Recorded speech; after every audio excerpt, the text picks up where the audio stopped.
আসসালামু আলাইকুম সবাইকে। আশা করি সবাই অনেক ভালো আছেন। সবাইকে স্বাগত জানাচ্ছি ফেসবুক অ্যাডসের টিউটোরিয়ালে। আমরা ফেসবুক অ্যাডসের টিউটোরিয়াল দেখছিলাম। তো আজকের ভিডিওতে আমরা যে ফেসবুক অ্যাডসের যে ডিফারেন্ট যে টাইপস আছে সেই টাইপসের বিস্তারিত আজকে জানবো। ভিডিওটি শুরু করব। তার আগে যদি আপনি আমার চ্যানেলে নতুন হয়ে থাকেন তাহলে চ্যানেলটি সাবস্ক্রাইব করতে ভুলবেন না, আর যদি অলরেডি সাবস্ক্রাইব করে থাকেন তাহলে আপনাকে অসংখ্য ধন্যবাদ। তো চলুন ভিডিওর মূল টপিকে চলে যাই। তো আজকে আমাদের বিষয় যেটা সেটা হচ্ছে যে ফেসবুকের যে অ্যাডস আছে তার যে ডিফারেন্ট যে টাইপ আছে সেই টাইপসগুলো সম্পর্কে জানা। তো আমরা দেখি যে কি ধরনের অ্যাডস হয়। প্রথমত ইমেজ অ্যাডস হয়। আমরা শুরুর দিকের এই কোর্সের যে শুরুর দিকে যে ভিডিওগুলো ছিল সেগুলোতে দেখেছিলাম ইমেজ অ্যাডস সম্পর্কে।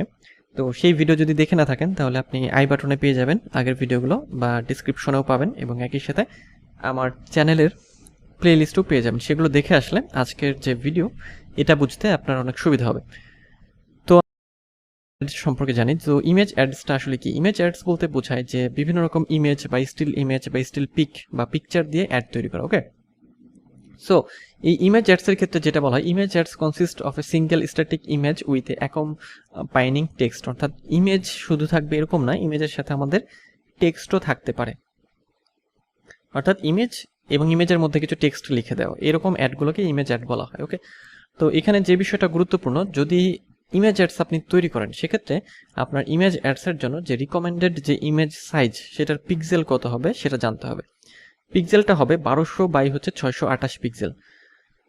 তো পিক্সেল আসলে গুরুত্বপূর্ণ কি জন্য? পিক্সেল গুরুত্বপূর্ণ এই জন্য, যদি ধরে নিলাম আপনি ইমেজ অ্যাডস রান করতে চাচ্ছেন বা ইমেজ অ্যাডস তৈরি করবেন, এখন সেই ইমেজ অ্যাডের আসলে পিক্সেলটা কত হবে, পিক্সেল কত হবে। ওকে, সো ইমেজ সাইজটা আসলে কি হবে? যদি ইমেজ সাইজটা ঠিক মতো না হয় বা ইমেজ আপনি ঠিক মতো দিতে না পারেন, সেক্ষেত্রে অ্যাডটা সুন্দরভাবে শো করবে না, বা দেখা যাবে যে ইমেজটা কেটে গিয়েছে বা ইমেজটা ছোট হয়েছে বা ফিট হয়নি। সো এই ক্ষেত্রে অ্যাডের উপরে একটা ব্যাড ইমপ্রেশন আসবে, বা সেই অ্যাড থেকে খুব ভালো একটা সেল আসার সম্ভাবনা একেবারেই থাকে না। সো এই জন্যই যে ইমেজ অ্যাডস যদি আপনি রান করেন সেক্ষেত্রে ইমেজ অ্যাডসের আসলে সাইজটা কী হবে বা ইমেজের সাইজটা কী হবে সেটা আমাদের জানতে হবে। তো ইমেজ অ্যাডের ইমেজ অ্যাডের যে রিকমেন্ডেড যে সাইজটা মাথায় রাখতে হবে, মনে রাখতে হবে, সেটা হচ্ছে 1200 × 628 পিক্সেল। আপনি চাইলে ইলাস্ট্রেটর বা হচ্ছে যে ক্যানভা বা ফটোশপ যে টুল দিয়েই বা যে সফটওয়্যার দিয়েই ইমেজটা তৈরি করেন না কেন, জাস্ট এই পিক্সেলটা আপনি জাস্ট ইনপুট দিয়ে ইমেজটাকে সাইজ করে নিলেই হবে। নেক্সট হচ্ছে আমরা জানবো যে ইমেজ অ্যাডস ভালো কথা, ইমেজ দিয়ে বা টেক্সট দিয়ে অ্যাড তৈরি করা হয়। তো ইমেজ অ্যাডস আসলে কেন ব্যবহার করা হয়? ওকে, বিভিন্ন রকম কারণে ইমেজ অ্যাডস, প্রথমত এটা একটা সোজা, তারপর ব্র্যান্ড অ্যাওয়ারনেস বাড়ানো যায়, ট্রাফিকটাকে খুব দ্রুত নিয়ে আসা যায় বা অ্যাট্রাকটিভভাবে ডিজাইন করা সম্ভব। এছাড়াও বিভিন্ন সিঙ্গেল প্রোডাক্ট বা সিঙ্গেল কোনো বিষয়কে বা সিঙ্গেল কোনো পার্সনকে হাইলাইট করার জন্য ইমেজ অ্যাডস বেটার।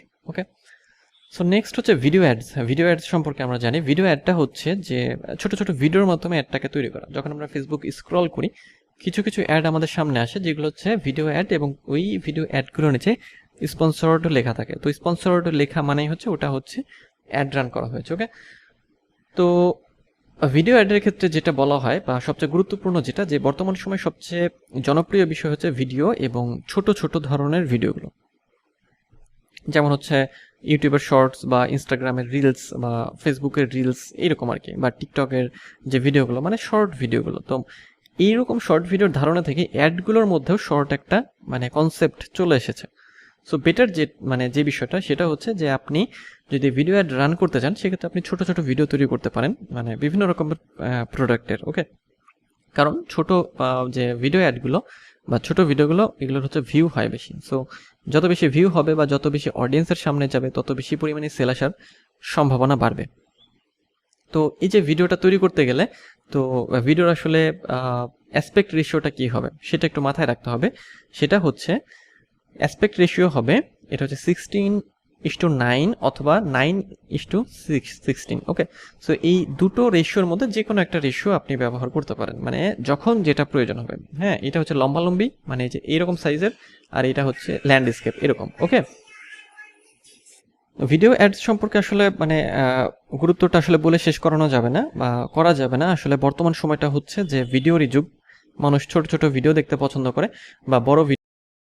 সো বিভিন্ন প্রোডাক্টের হচ্ছে মানে হাতে কলমে টিউটোরিয়াল দেখানো বা প্রোডাক্ট দেখানো বা প্রোডাক্ট সম্পর্কে বিস্তারিত বলার জন্য ভিডিও অ্যাডগুলো খুবই গুরুত্বপূর্ণ।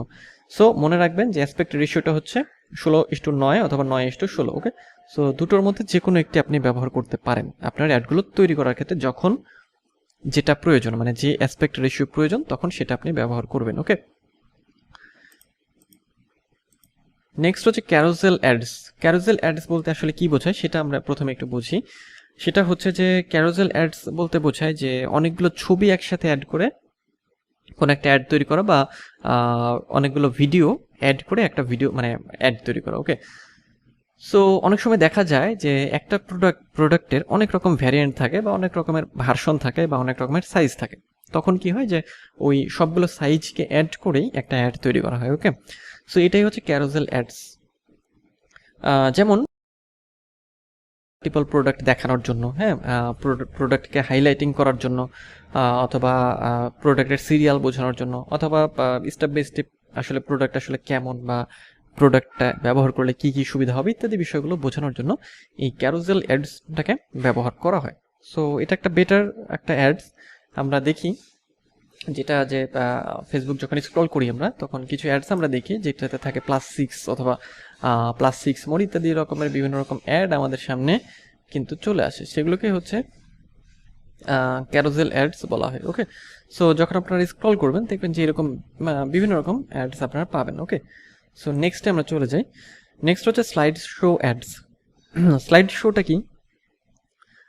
স্লাইড শোটা হচ্ছে যে ছোট ছোট কিছু ভিডিও বা বিভিন্ন রকম ভিডিও বা ছবিকে অ্যাড করে হচ্ছে কি করা হয়, একটা অ্যাড তৈরি করা হয়। ওকে, এটাই হচ্ছে স্লাইড শো। অর্থাৎ দেখা যাচ্ছে যে একটা ভিডিও চললো, আরেকটা ভিডিও আসলো, তারপর একটা ইমেজ আসলো, আরেকটা ইমেজ আসলো, হ্যাঁ, এইরকম ভাবে যে অ্যাডগুলো তৈরি করা হয় সেটাও স্লাইড শো অ্যাডস। এবং এটারও মানে রেজাল্ট বেটার, যেহেতু মানে অনেকগুলো ইমেজ থাকছে বা স্লাইডের মতো যাচ্ছে বা ভিডিওগুলোকে স্লাইডের মাধ্যমে সাজানো হয়েছে। সো এক্ষেত্রেও এঙ্গেজমেন্টটা অনেক বেশি বাড়ে এবং সেলটা বেশি আসার সম্ভাবনা থাকে। ওকে, নেক্সট হচ্ছে কালেকশন অ্যাডস। কালেকশন অ্যাডসটা কি? কালেকশন অ্যাডটা হচ্ছে যে বিভিন্ন রকম ইমেজ বা ভিডিও, হ্যাঁ, প্রোডাক্ট ইমেজ বা যে ভিডিওগুলো ইমেজ বা ভিডিওগুলো থাকে সেগুলোকে অ্যাড করে হচ্ছে কালেকশন করা হয়। Collection ads combine a primary image or video with product images below. Okay, সে বিভিন্ন রকমের ইমেজ থাকবে, ভিডিও থাকতে পারে, সেগুলো একসাথে করে একটা কালেকশন অ্যাডস তৈরি করা হয়। ঠিক আছে, ওকে। তো কালেকশন অ্যাডসটা হচ্ছে ইফেক্টিভ ফর প্রমোটিং ক্যাটালগ, মানে যদি ক্যাটালগ থেকে থাকে কোনো সেটাকে প্রমোট করার জন্য এটা মানে কালেকশন অ্যাড ভালো, অথবা শোকেসিং এ রেঞ্জ অফ প্রোডাক্টের রেঞ্জগুলো বোঝানোর জন্য, অথবা of experience within Facebook. Okay, so এটা হচ্ছে কালেকশন অ্যাডসের সুবিধা। নেক্সট হচ্ছে instant experience ads. Okay, instant experience ads provide a full screen interactive mobile experience that loads instantly when clicked. Okay, they can include images, videos, carousels and other interactive elements. Okay, so instant experience ads হচ্ছে যখন অ্যাডসগুলোকে হচ্ছে মানুষ click করে বা কোনো audience click করলো তখন সেটা কি হবে যে ফুল স্ক্রিন সেটা হচ্ছে ইনস্ট্যান্ট ওপেন হয়ে যাবে এবং ডিটেলস আমাদের দেখাবে। ওকে, তো ইনস্ট্যান্ট এক্সপিরিয়েন্স অ্যাডের মধ্যে ইমেজ অ্যাড করা যায়, ভিডিও অ্যাড করা যায় বা ক্যারোসেলও অ্যাড করা যায়, অথবা অন্য যে এলিমেন্টগুলো আছে সেগুলো আমরা অ্যাড করতে পারি। কিন্তু মূল বিষয় হলো যে এই অ্যাডসগুলো হচ্ছে কি প্রোভাইড করে, ফুল স্ক্রিন একটা ভাইব প্রোভাইড করে। Okay, so instant experience ads are ideal for providing an immersive brand experience, story telling, showcasing products or services or driving engagement and conversions. Okay, হচ্ছে ইনস্ট্যান্ট এক্সপিরিয়েন্স অ্যাডসের সুবিধা। ওকে, তো আজকের video এই পর্যন্তই। পরের ভিডিওতে আমরা লিড জেনারেশন অ্যাডস এবং ডাইনামিক প্রোডাক্ট অ্যাডস এই বিষয়গুলো সম্পর্কে জানবো। তো দেখা হবে পরের ভিডিওতে, সে পর্যন্ত সবাই ভালো থাকবেন।